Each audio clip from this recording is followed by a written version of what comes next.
English translation 324th contact. Monday, 8th of April 2002, 07:28 hours. Both of you be heartily welcomed and salutations. This is a surprise, Quetzal. I was only expecting Ptah. Actually, I wanted to surprise you too and asked Ptah not to inform you about my presence with him. I greet you. Greetings as well, dear friend. First, I will do my duty and do some necessary work regarding the changes to be made.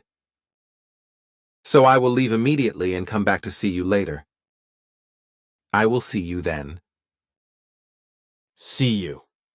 Ptah, can I ask you a question before we have to get on with what you came here to do? Or is your coming here only in connection with Quetzal's work? By the way, I thought he was not going to do it until the end of the week. He has to make some arrangements today so that he can make the actual changes later. For my part.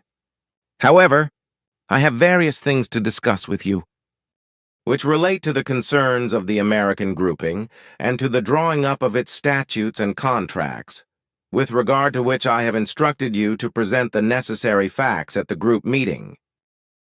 Unfortunately, I had to find out on Saturday and yesterday afternoon that you did not mention important matters in your session. But first, put your question. It is about this. Last night I received a telephone call from a woman in Munich and was asked whether I knew that in the night from the 6th to the 7th, that is from Saturday to Sunday, there was an impressive light phenomenon over Bavaria, and whether I knew what it was about. Do you know anything about this event? I promised the woman that I would ask you and then give her an answer when she calls me again the next weekend. The incident is known to us, and there is nothing mysterious about it that needs to be concealed. In fact, it is true that two different events coincided which triggered the luminous phenomenon. The whole thing was about two objects crashing together towards the Earth and burning up due to the frictional heat that caused the remarkable luminous phenomenon. One object was a natural one, a so-called bolide, an oversized shooting star, as you would say, or a small meteor, while the second object was an artificial one, namely a larger piece of space junk created by Earth humans. The coincidence was that the bolide raced exactly into the orbit of this space debris and dragged it with it, whereby both entered the atmosphere and together they burned up for the most part. Consequently, only small parts fell to Earth unburned. Aha, so that is the solution to the riddle. Then another question, if you permit.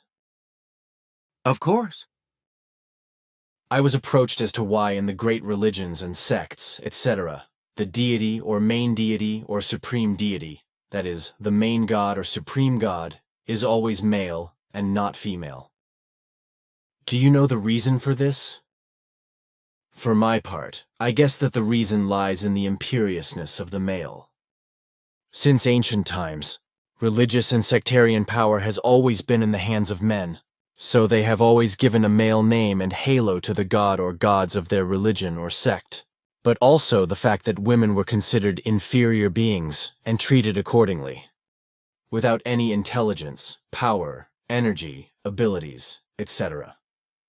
But all these values were only attributed to the man, so every god or deity and every idol, etc., could only be male. Only in certain mythologies of antiquity, and in former and later as well as present sects, it was and is possible that female deities appeared or can appear. But since ancient times they had to be subordinated to a male main deity or supreme deity. And if women appear in any other manner, who appear in any function as priestess, minister, or other representative of religion, etc., then these are again classified as belonging to a male deity, if not as the representative or mouthpiece of God, then as his bride or maid, etc. In this connection, it is well known, for instance, that nuns of certain Christian denominations see themselves as the bride of Jesus, and so regard Jesus as their bridegroom. I have nothing more to explain about this, because your statement corresponds to the actual events. For my part, I could not have explained everything better. That is all the questions I have asked at this point. Then I will come to my explanations. During our last conversation, I gave you instructions on how the statutes for the American Figu Group should be designed. However, as I said, you did not mention the exact regulations in your session, so I must mention them again and ask you to write down these important points when you write down our contact so that they are not forgotten some other time. The most important points that still need to be formulated in the statutes are the following. 1. Members of the American Figu Group must not be followers or supporters of the death penalty. 2. The American Figu Group must never be developed into any position of power in any form. 3. Each member must be free in his or her expression of opinion, and no sanctions or reprimands may be taken against him or her. 4. In financial, legal, judicial, and operational terms, any American Figu Group is responsible for its own actions in every case, and therefore the Mother Center of Figu, Switzerland, 8495, Hinterschmidt-Ruti, cannot be held responsible in any form for any damage or fallibility of an American Figu Group, neither morally, financially, nor judicially legally. In this respect, a separate mutual, written, and officially certified contract of necessity. 5. Matters which are organizationally related to the mission, such as printing of writings, books and translations into English or another language, if these materials are the property of the Mother Center of Figu, Switzerland, then they require a written permission from Figu, Switzerland. 6. Writings, books, materials as the property of Figu, Switzerland, which are translated into another language, may only be printed or published after a thorough examination by Figu, Switzerland with regard to their correctness. In each case, according to the regulations of Figu, Switzerland, Simjase Silver Star Center, Hinterschmidt-Ruti, the original text written in German must be printed or attached on the page opposite the foreign language. 7. Photos, slides, CDs, floppy disks, articles, writings, books, and all other materials which members or the American groups have given to the Mother Center of Figu, Switzerland, Simjase Silver Star Center, Hinterschmidt-Ruti. The original text written in German must be printed or attached on the page opposite the foreign language.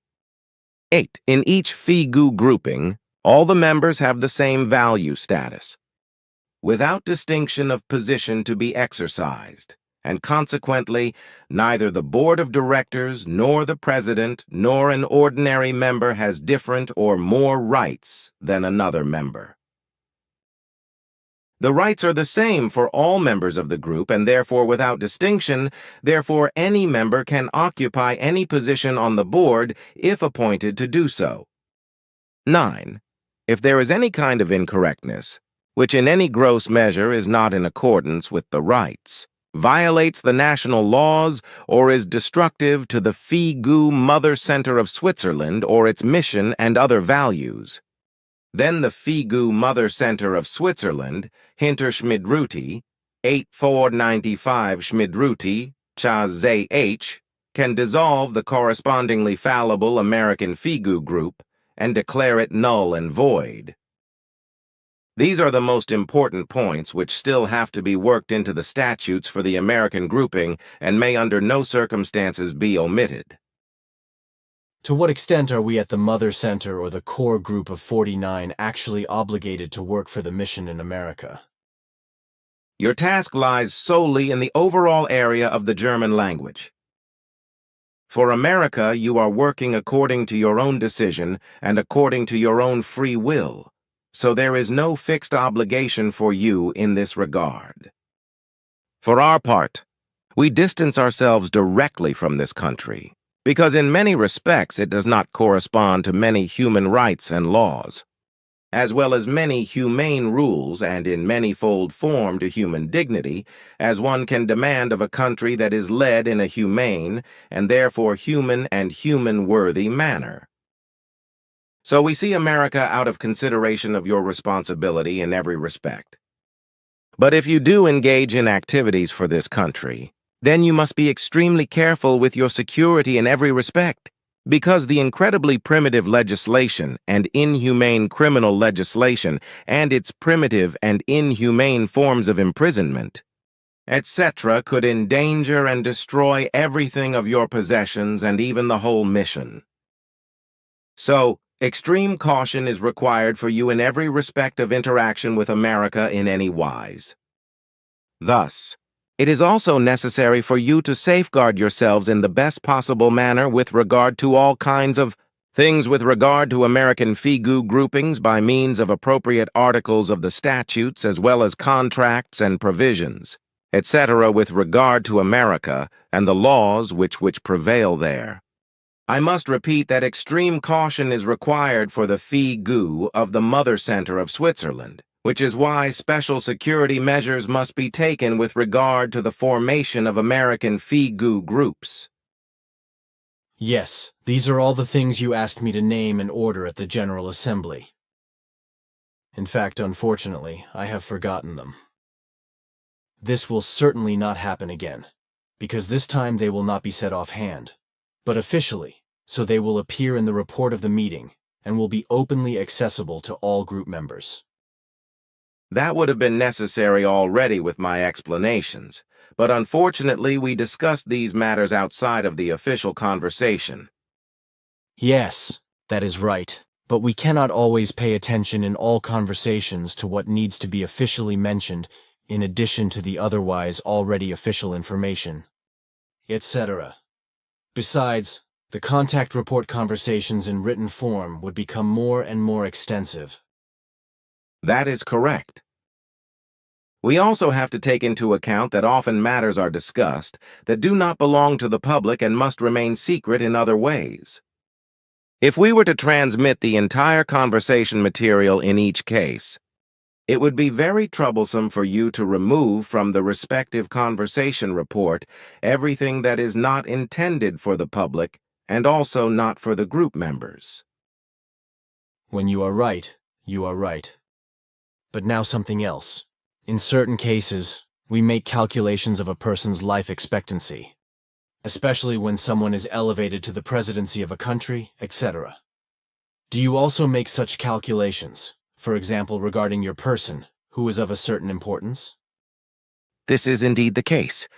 Yes, and this is because through this, certain plans and goals can be created and these can be efficiently striven for, carried out and achieved, because the time for the realization of a plan and the fulfillment of a task, as well as the achievement of a goal, can be calculated exactly.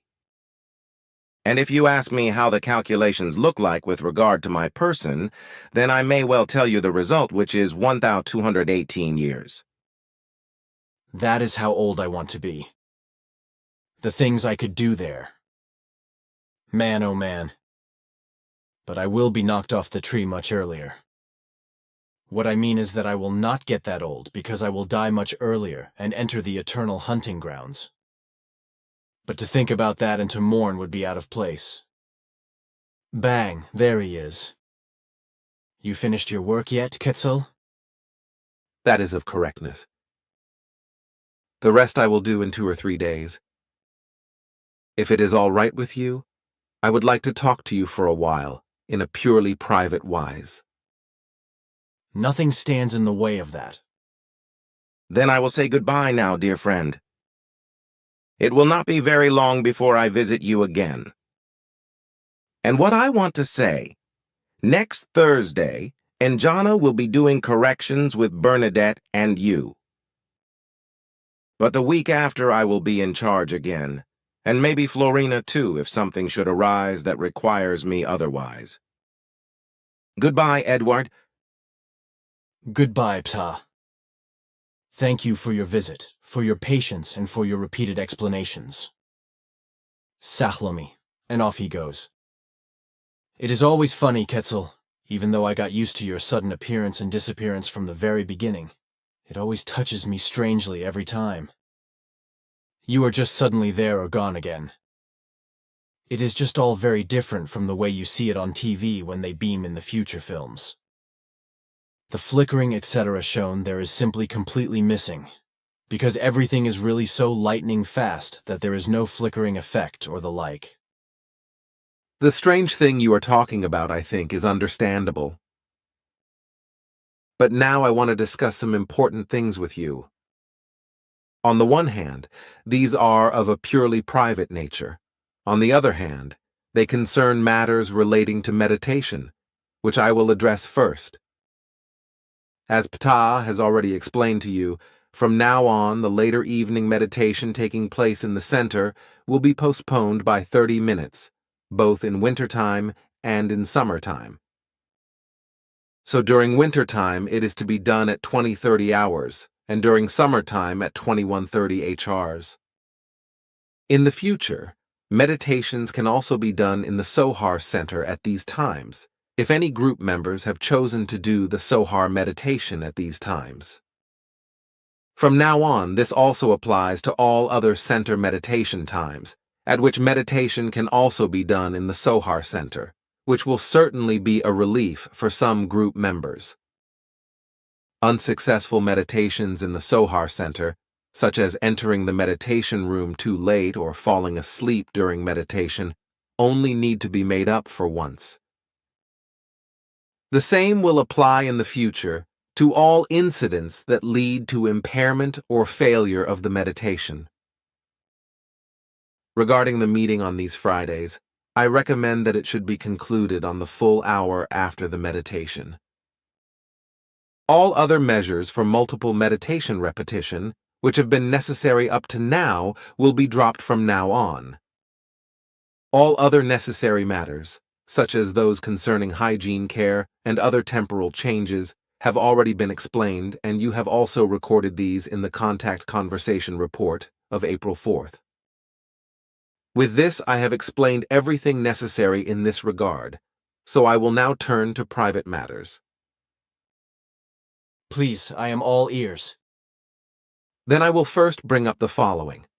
If there are any further matters arising in this regard, I will turn to you again and seek your advice, if you will allow me. Of course, that really should not be a question. But honestly, sometimes I feel quite strange when you and Ptah and various others of you ask me for advice, since you are all much older than me and have experienced and lived more than I have. Especially when Ta asks me for advice.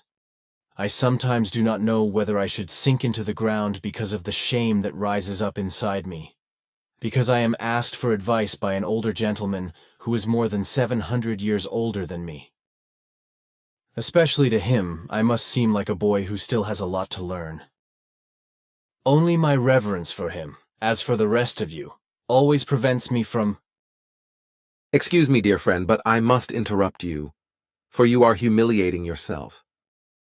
You may not be very old in years from your point of view towards us, but in the end, it is not these, but your ability, your experience, your lived experiences, as well as the knowledge and skills, and therefore your knowledge and wisdom in relation to the spiritual teaching, the spiritual and creational laws and recommendations, and their causes and effects. It is not only your lived experiences and experiences as well as abilities, etc., which you have lived, collected, made, and created in this life of yours, nor the knowledge, wisdom, and love from this life of yours alone, which altogether surpasses much that we have experienced and collected in our own lives despite our higher years of life. But it is especially all those great and immeasurable values which have been deposited since time immemorial by all your personalities that have appeared since then in various planetary as well as galactic and universal memory banks, and can only be retrieved by your respective personalities in each individual life, without us or other people being given the possibility to retrieve all these stored values as well. In this case, We are dependent on you releasing this immense knowledge, this love and wisdom, and all this immeasurable information to us. But this is understandable to you, because your earliest personalities of earliest lives existed for a very long time, many millions and even billions of years before ours, and consequently, through our own personalities of all former lives and until today, there was no possibility to deposit such enormous and immeasurable values in the most diverse planetary, galactic, and universal memory banks from which we could profit today. So we are dependent on your explanations and advice, as well as on the higher concerns of the teaching of the Spirit through your person, because only you are able to give them to us, because only you are able to use all the frequencies of your former personalities in a harmonious form, to establish and apply all the deposited knowledge, all the love and wisdom as well as the cognitions, experiences, lived experience and capabilities, and all the ability and understanding, etc., again and again, in every new life, of every new personality. And all these values surpass all spiritual and creational knowledge, as well as in regard to the laws and recommendations connected with them, which is why in many of these matters we come to you for clarifications, elaborations, explanations, teachings, and advice, not only we individually, but also our entire spiritual leadership, for which you do so many and important written works. Work for which we all can never thank you enough, as well as for the personal and life-related advice that you always work out and give us in such detail, whereby it should not be misunderstood that you are also superior to us in these personal and life-related matters as a result of your experiences and your lived experience of this existence, as well as of the invaluable and extremely valuable possibility of being able to make use of all your memory bank recordings, and thus the memory bank information that go back to the times. So it is in... But finally make a point, my friend. I do not like it, and besides, I could fall to delusions of grandeur from all this. Everything already sounds like I am the brightest on the earth. This is very true with regard to the knowledge, the cognitions, and the wisdom, as well as capabilities concerning the teaching of the Spirit, that is to say, the spiritual teaching and the creation teaching, as well as the use of certain consciousness powers, consciousness capabilities and spirit capabilities, like for example the spiritual telepathy, which no earth human is capable of, other than you.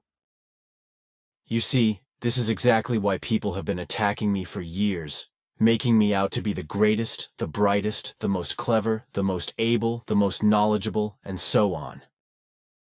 But when I think of all the things I do not know and cannot do not understand and cannot control, I feel like the smallest worm in the universe, even less than the tiniest microbe. For I know that I do not know much, if I may say so, with regard to all things that are outside of that which relates to the spiritual and creational, and to the laws and recommendations relating to it. I can certainly fall back on a certain life experience and on lived experiences, as well as on some capabilities which have resulted from my present life, but I cannot and do not want to shine with it, even if perhaps some things have been extraordinary and not commonplace and are not experienced and lived by human beings en masse, etc. For this reason, however, I do not think and feel greater or more important than any other human being.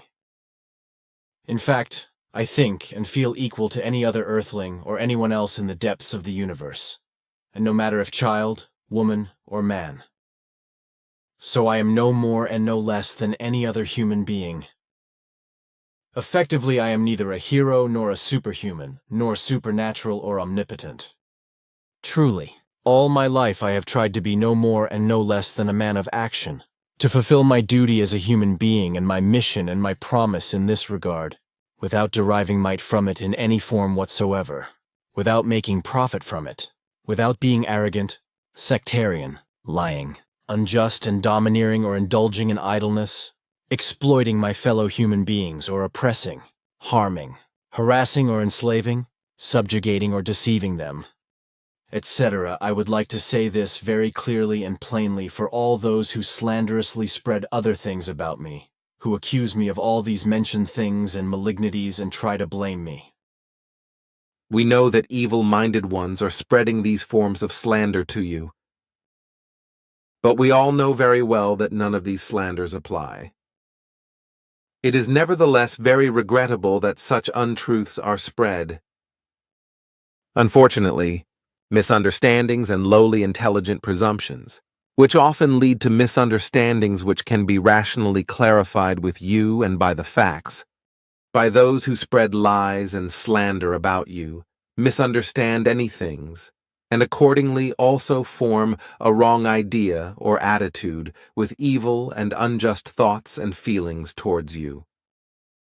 Such misunderstandings, etc., often arise in group members as well, whereby they generate unpleasant thoughts in themselves against you and your actions and behavior. And all of this usually only because they do not understand or misinterpret relevant circumstances, or believe that something on your part must be handled differently. This is very unfortunate, because we all know very well that your actions and behavior are usually well considered, and you have your very specific reasons for this, which I know you will explain in detail to anyone interested at any time if asked. However, such inquiries are usually not made by the group members, which means that the misunderstandings remain. In addition, there is also the factor that some group members overestimate their own logical thinking, and therefore make an unobjective higher valuation in this respect than is actually true. I have taken your word for it, which you have often used in our private conversations, that the chicks want to be smarter than the hen.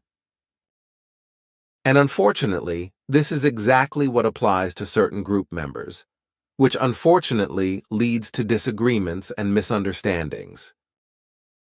You speak a word of truth. But there are other things that we should say something about and that I just talked about with a group member on Sunday. It is about the fact that if any activities are carried out by individuals who are usually given free rein to carry out the work, they cannot understand and cannot muster the necessary tolerance if someone else, like me, for example, also has an idea for the work or object in question and submits it, which perhaps or certainly brings an improvement in terms of beauty or innovativeness, etc. How do you see and assess this?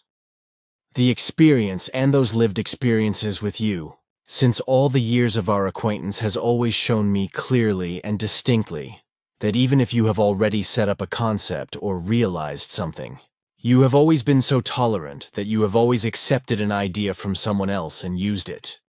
Even after the fact, if it brought about an improvement or otherwise changed something in terms of beauty or in some other way for the better. I also did the same with you when I had to do a job or something else, or had already done it, and you brought me an idea that could improve something. Also, you very often took my ideas as a stimulus for changes, without you feeling affected in your free wise of acting, as I always thought for me. Throughout my life, I have only insisted, and I continue to do so today and for all time, that something should be done exactly the way I wanted it. Only when I knew for sure that something could only be done right and made right, etc., if it was handled and created in a very specific form. If that is not the case, if I interfere in a work in this wise, then I let everyone do his or her work as they want to, and can do it at their own discretion. Otherwise, however, it should really be the case that every person who independently or under guidance carries out a job, or creates an object or a construction, etc., should be tolerant enough to incorporate and realize a passable idea of another person, if it brings an improvement of any kind, without thoughts and feelings of one's own inhibitions, limitations in free action, interference in one's work, embarrassment or discrimination, self-worthlessness, etc., arise. Your words correspond to my opinion, which is also peculiar to all of us, because we learn this from the bottom up through our education, together with the fact that one should never sit above another person because one is never more or less than one's neighbor. People who do not accept the ideas and opinions of others overestimate themselves and, moreover, are not capable of adapting to the opinion or idea, etc., of another person, because there is a certain form of self-prejudice and self-overestimation, as well as arrogance and self-overestimation, which prevents any reasonable tolerance. These unvalues also include the non-acceptance of the neighbor, as well as his or her actions and behavior, etc., in combination with unfair and unconsidered thoughts and feelings, with often openly or hidden expressed defamations and other unobjective expressions and attacks against the neighbor, whose words, thoughts, and feelings, as well as his or her actions and behavior, are not understood, and for this reason alone are not accepted. Independent, rational, and logical thinking, if such a thing can be brought to bear at all, which is very often extremely doubtful in many Earth humans, unfortunately does not find any application, because everything is only looked at and rushed through within one's own framework of ego-centeredness, which inevitably leads to completely wrong ideas, opinions, condemnations, views, and misjudgments. Thank you for your explanation, which is also in line with my view and understanding. However, to be honestly said, I also expected an explanation from you as Ishwish, which must be in line with the ancient values and insights of human behavior. These value forms and knowledge forms, however, are not yet comprehensible to many Earth humans, which is why they vehemently rebel against them and refuse in every respect to think about them and to draw the right conclusions from them, in order to change for the better, to learn to be progressive and to evolve. In doing so, they always declare that they have made an effort about their progress, about the betterment, and about their evolution, but in most cases, the only fact is that they are not working on themselves in the forms that are related to this, but are only looking at their neighbor and his or her actions and behaviors in order to find fault with them, even though the complainants suffer from the same evils. Furthermore, the advice of the objectors are usually simply thrown to the wind in such a wise that no thought is given to one's own person, nor to one's own actions and behavior, nor to one's own thoughts, feelings, and emotions, because all of these things are considered to be sufficiently or even perfectly correct and not of value for change. So the awkwardness and shortcomings of all kinds of self-evolution are not considered at all and consequently are not recognized, which in turn leads to the fact that the teachers or instructors with their teachings, statements, explanations, and advice, etc., are not taken into account, but are even accused of being deficient in their actions and behavior, and so on and so forth. Unfortunately, we had to make this realization with regard to the entire behavior and action of the Earth humans, as well as with regard to their world of emotions, thoughts, and feelings in this regard. Exactly. Then we are in agreement. Also with regard to the fact that the teachers and instructors are always just running, because the eggs or the chicks want to be smarter than the hen. I already said that this is actually true. But now I have to finish our conversation because I have to go back to my obligations. In a few days I will be back here to do the rest of the work. So until then, goodbye. Salami and goodbye. One moment, please. I have another question that was asked to me and that I could not answer. If you can give me a short answer. What is it about? Aristotle, Diogenes, and Socrates. Were there any contacts between them and extraterrestrials? I am referring especially to the Lyrans, Vegans, and Pleiaren. There is nothing in our records that would indicate any contact between any of those you mentioned. So that means there was no contact. That is of correctness. The question came from a man in Greece, a certain Christos Alonistiotis. Now I really must go, my friend. Farewell. Goodbye, and thank you very much for all your information and explanations.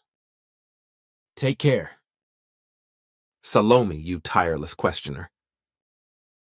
See you in a few days.